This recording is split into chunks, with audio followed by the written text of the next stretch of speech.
વાત કરીએ તો તમે ન્યાય કરો તો હાસો કરો. તમારે એટલો બધો ન્યાય કરવાનો શોખ હોય તો તમે પોતે બંધારણ તોડી તોડીને 10-10 દિવસ હતાઈ જશો, પછી તમે ગોચા જડતા નથી.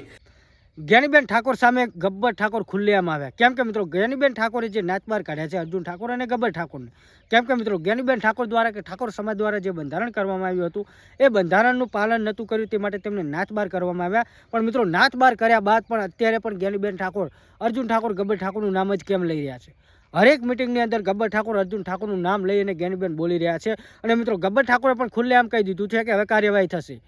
કેમ કે મિત્રો જ્ઞાનીબેન ઠાકોરનું બંધારણ જે લોકોએ તોડ્યું હતું એ લોકો પાસેથી દંડ લઈ અને એ લોકોને છોડવામાં આવ્યા છે. પણ મિત્રો ગબ્બર ઠાકોરને અર્જુન ઠાકોરને બંને ભાઈઓને અને તેમના પરિવારને જ કેમ નાચ બહાર કરવામાં આવ્યા છે?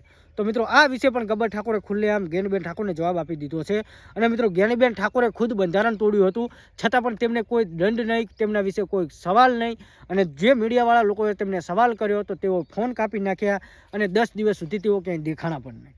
અને મિત્રો ગબ્બર ઠાકોરે જે અત્યારે ખુલ્લેઆમ જ્ઞાનીબેનને કહ્યું છે, મિત્રો ખરેખર ગબ્બર ઠાકોર એક બાજુ તો સાચા છે, કેમ કે તેમને નાત બાર કર્યા છે, કોઈ વાંધો નથી. પણ બીજા લોકોએ બંધારણ તોડ્યું છે તો એ લોકો સાથે પણ ગબ્બર ઠાકોર સાથે જેવું કર્યું એવું કરવામાં આવે.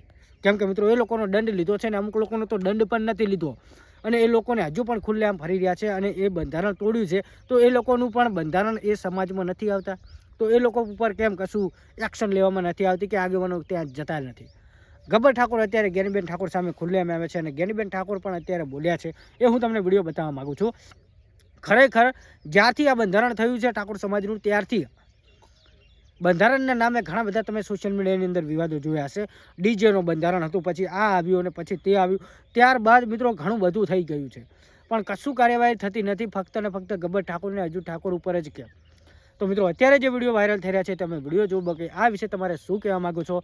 અને મિત્રો બંધારણ કર્યું છે તો બંધારણ બધા માટે સમાન હોવું જોઈએ, બાકી રાજકારણીય લોકો માટે નથી.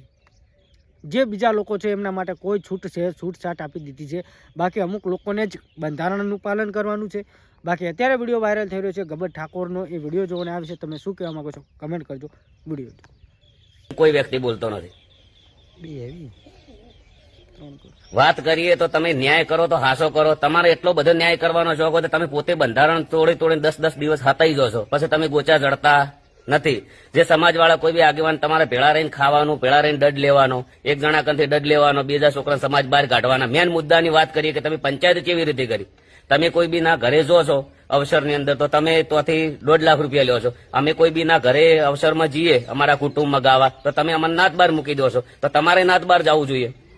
દંડ તમારે કરવાનો, તોડ તમારે કરવાનો, બંધારણ તમારે તોડવાનો. સમાજને તો શું તમે એકદમ ગોડી સમજો છો? અને આવા લોકો જે ખોટો ન્યાય કરે છે તમે એમ કહો છો કે આ લોકો આ પરિવારને સપોર્ટ કરવો નહીં, તો હું તો દિલથી કહું છું કે ભાઈ તમે તાર ફૂલ જ્ઞાનીબેનને સપોર્ટ કરો.